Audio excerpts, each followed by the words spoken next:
今回は夜の熱海にやってきたのだ。実は前回沼津を散策してきたんだけど、その帰り道にせっかくだから熱海に寄ってみることにしました。熱海は沼津から東海道線ですぐなのだ。どうせ通り道だし、前から夜の熱海を見てみたかったのだ。熱海って昼間の賑やかなイメージが強いよね。夜はどんな顔を見せてくれるのかちょっとワクワクするね。今の時刻は夕方の5時過ぎ。7月だから空はまだ明るくて、これから暗くなっていくところなのだ。駅前は夕方だからか学生さんの姿が目立っていました。昼間よりは観光客も少し落ち着いた雰囲気ですね。でも散策するにはまだちょっと早い時間なのだ。夜の熱海を楽しむならもう少し暗くなってからがいいのだ。そこでまずはカフェで一息ついて時間を調整することにしました。沼津でたくさん歩いてきたし、ちょうど休憩したかったんだよね。それじゃあまずは適当なカフェに向かうのだ。向かうのは駅から歩いて2分ほどの場所にあるタリーズコーヒーなのだ。バス乗り場の先にあって去年できたばかりのお店なんです。熱海では初めてのタリーズなんだそうです。一昨年ぐらいからちょくちょく熱海に来るようになったのだ。今だと地図見ればあの辺りかってわかるぐらいにはなったのだ。最初の頃は熱海に来たってすごくテンションが上がってたんだけど、何度も来てるうちになんだかたまに帰る地元みたいな感覚になってきました。熱海駅に着いても前ほど特別な感じはしなくなってきたのだ。東海道線でふらっと気軽に来られるって知れたのは良かったかな。気軽にリフレッシュできる場所が増えました。それにまだ入ったことのない有名なお店もたくさんあるので、熱海はまだまだ楽しめそうです。タリーズはこの辺のはずなのだ。場所はホテルの1階なのだ。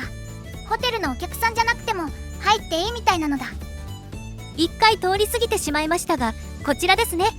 ホテルのエントランス横にあるんだね。そのせいなのかな、夕方の5時半なのに店内はガラガラ。お客さんは私たちの他に1人だけでした。なんだか穴場を見つけた気分なのだ。駅前カフェはどこも混んでるから静かに座れるのは最高なのだ。頼んだのはアイスのハニーミルクラテ。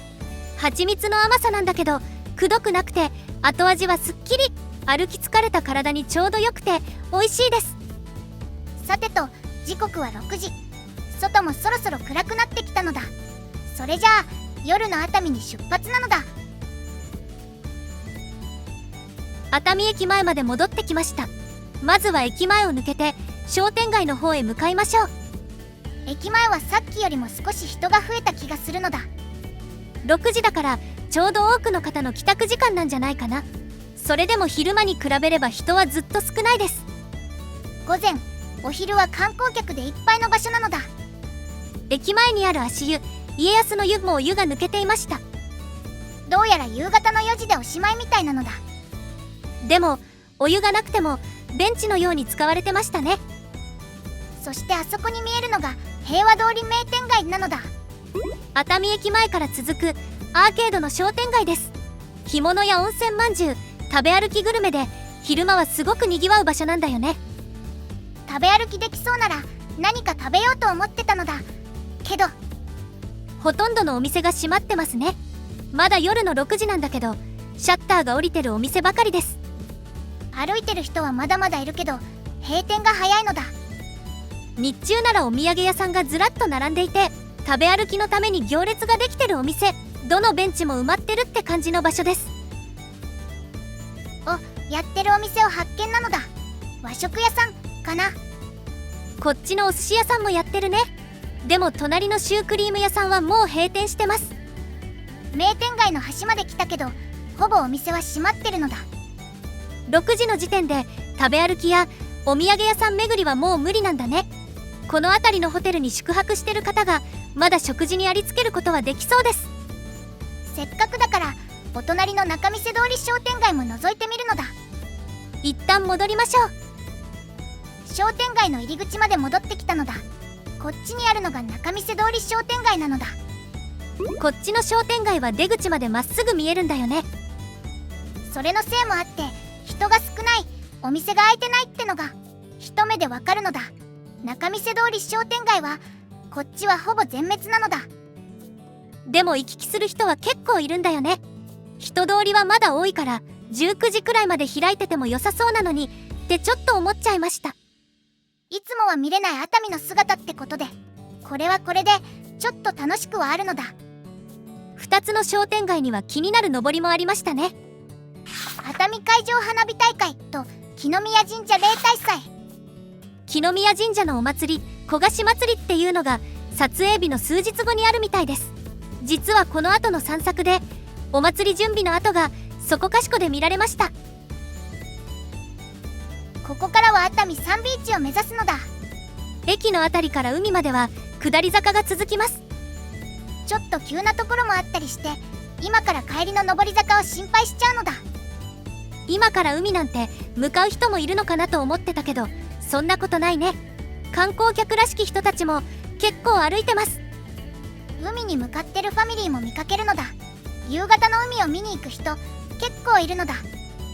夜のお散歩にちょうどいい時間帯なのかも。海岸沿いまで来たのだ。もう海は目の前なんだけど、その前にちょっと寄り道していくのだ。熱海で有名な寛一お宮の像を見てから海に行こうと思います。熱海には何度も来てるのだ。サンビーチにだって何回も来てるのだ。なのにこの像だけは毎回きれいさっぱり忘れてて、一度も見たことがなかったのだ。今度こそ見ようって思ってるのに気づいたら寄らずに次に行ってたね。僕にとって幻のスポットになってたのだ。そしてこちらがその寛一お宮の像です。明治時代の小説「金色夜叉」の有名な別れの場面を再現した像なんです。熱海を全国に知らしめた作品で、この海岸が舞台になってます。男性が女性を足毛にしてるように見えるけど、ここがこの物語の一番有名な場面なんです。主人公の寛一にはお宮という言い名付けがいました。でもお宮はお金持ちの男性のもとへお嫁に行くことを選んでしまいます。裏切られた寛一がお宮を突き放す、それがこの蹴っている場面なんです。そう聞くと蹴ってる印象もちょっと変わってくるのだ。すぐ隣にはお宮の松もありました。元は羽衣の松って呼ばれてたんだけど、金色夜叉の人気にちなんでお宮の松って呼ばれるようになったそうです。屋根の下には先代の松の輪切りも保存されてるのだ。結構大きくて年輪もしっかり見えるのだ。それじゃあそろそろサンビーチへ行ってみましょう。時刻は6時半過ぎ。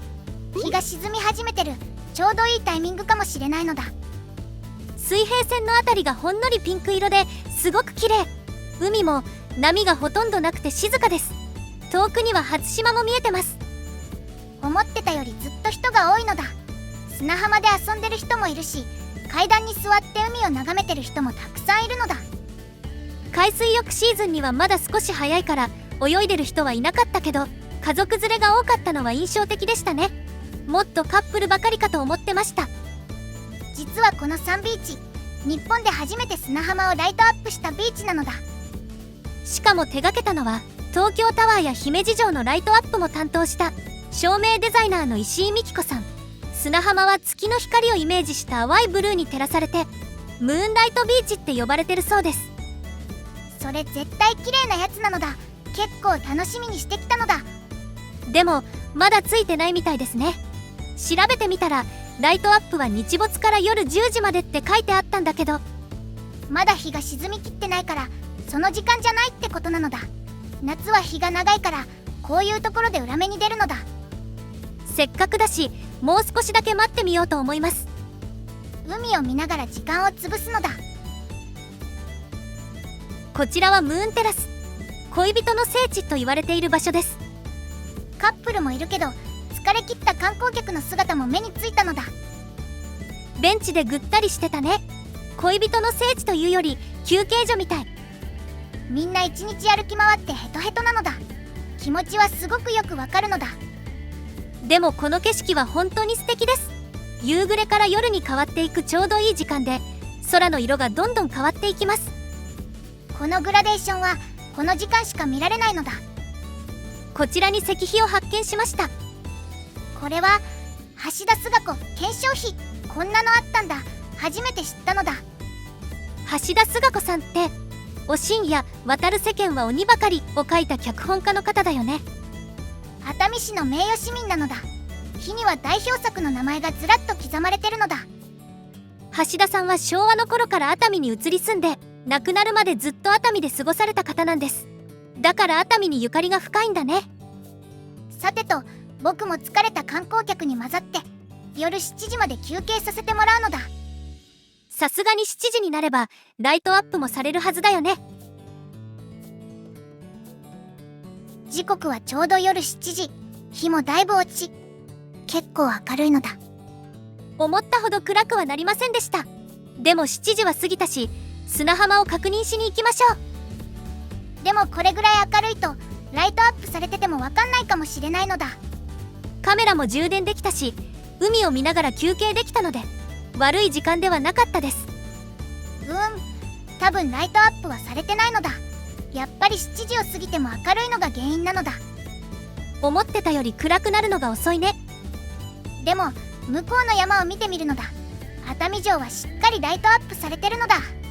ほんとだ、山の上に浮かび上がってる。周りを見ると人は相変わらず多かったのだ。子供連れのファミリーもたくさんいたのだ。みんな夜の海辺を楽しんでる感じです。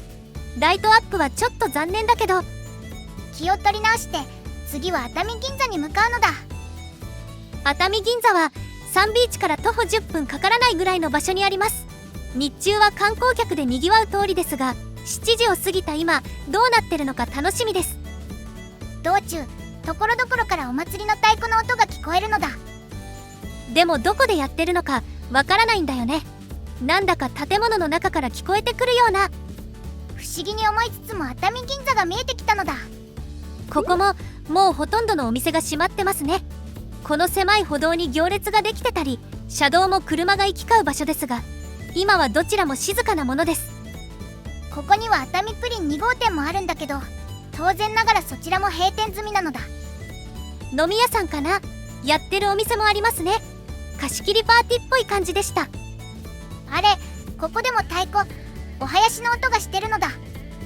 なんだろうと思ってましたが、練習中の方々を発見しました。なるほど、本番じゃなくて練習なのだ。そういえば商店街のアーケードに木の宮神社例大祭の幕がかかってたよね。この数日後に本番があるからその練習をしているんですね。建物の中から聞こえてたのもきっとそれなのだ。街中がその準備をしてるってことなのだ。お祭りそのものは見られなくても、本番前のこのワクワクした感じ、偶然この時期に来たからこういう空気に出会えたのは嬉しかったです。熱海銀座を抜けたところにラーメン屋さんが2軒あるのだ。今日の元々の予定だとこのどっちかで晩ご飯を食べるつもりでした。中華そばのお店、混ぜそばのお店なのだ。どっちも夜までやってて明かりもついてるのだ。熱海でラーメンっていうのもなんだか意外でいいなと思ってたんだけど、問題は僕たちのお腹なのだ。実は熱海に来る前、沼津でかき揚げ丼タワーを食べてきたのだ。あれがまだしっかりお腹の中で主張してるんだよね。ラーメン1杯分もお腹に入りそうにないです。ここは泣く泣く諦めるのだ。また熱海に来る理由ができたってことにしておきましょう。熱海のラーメン、次回への宿題なのだ。熱海銀座のすぐ隣を流れる川沿いに糸川遊歩道があるのだ。あ、ここ以前熱海に来た時に桜が満開だった場所ですね。そうなのだ。前に来たのは1月下旬、早咲きの熱海桜が綺麗な場所だったのだ。川沿いにずらっと咲いててすごく華やかだったよね。それが今日は緑と夜の静けさで全く違う顔をしてます。でも完全に静かってわけでもなくて、お囃子の音がここでも響いてるのだ。あ、何か設営準備をしてますね。これもお祭りの何かなんだろうけど、おみこしってわけではなさそうだし、出汁みたいな乗り物なのか、それともお祭りの舞台なのかな。こうして街全体でお祭り準備をしてるっていう姿、僕の生活圏だと全然ないから、なんだか羨ましいなって感じるのだ。お祭りも見たかったけど、こういった準備する姿を見れただけでも良かったです。それにしてもこの糸川遊歩道、気持ちのいい場所なのだ。川は綺麗だし、歩道や橋の作りもおしゃれ。熱海の中でもお気に入りの場所って言えます。そろそろ駅に戻ろうと思うんだけど、帰り道がまたサンビーチの近くを通るのだ。せっかくだしもう一回だけ寄っていこうと思います。完全に日は落ちたし、もしかしたらライトアップしてるかもしれないのだ。もしかしてこれかな。遊歩道沿いのヤシの木が下から緑色に照らされてるのだ。でもこれぐらいかな。ビーチに明かりもついてるけど、もっと華やかなのをイメージしてたのだ。今だと照明って感じだもんね。そっか、月の光をイメージした淡いブルーだから意外と控えめなんだね。派手なイルミネーションっていうよりしっとりした感じ。でも人は相変わらず多いのだ。減ってないような気がするのだ。熱海サンビーチは夜でも賑やかです。サンビーチから坂を登り、名店街近くまで戻ってきたのだ。結構急な坂と階段が続いて夜なのに今日一番の汗だくになりました。平和通り名店街を通って駅へ向かうのだ。行きに通った時は人通りはあるものの、お店のほとんどは閉まってたね。現在の時刻は8時前。アーケードの中は電気がついてて明るいのだ。でもお店はやっぱりどこも閉まったままなのだ。人もぽつりぽつりと歩いてるくらいで、行きよりさらに静かになったね。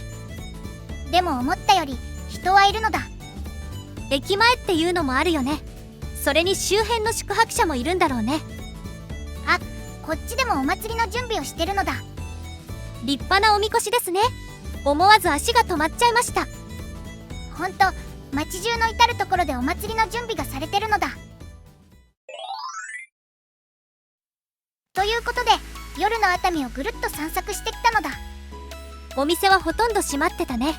鎌倉と違って宿泊客も多いだろうから、もう少し夜は遅い街じゃないかと思ってました。みんな今頃温泉にでも入ってるのだ。そうかもね。でも日中の熱海とは違った姿を見れて、意外と楽しく散策できました。お祭りの雰囲気もこの地に住んでる人たちの生活感を感じられてよかったのだ。観光地に住んでいる、そういう空気感を感じるのが楽しいんです。最後にどこかでコーヒーでもって思ったけど、電車の時間がちょうどいいのでこのまま帰ろうと思います。熱海から先は時間帯によって電車の本数が少ないのだ。時間を潰すなら駅前のマックや遅くまで空いてるラスカのスタバもあるんだけどね。そこで調整しようと思ってたけど、寄っちゃうと次の電車までかなり待つことになっちゃいそうです。ということで動画はここまで。最後までご視聴いただきありがとうございました。よろしければチャンネル登録と高評価よろしくお願いしますね。動画作りの励みになるのだ。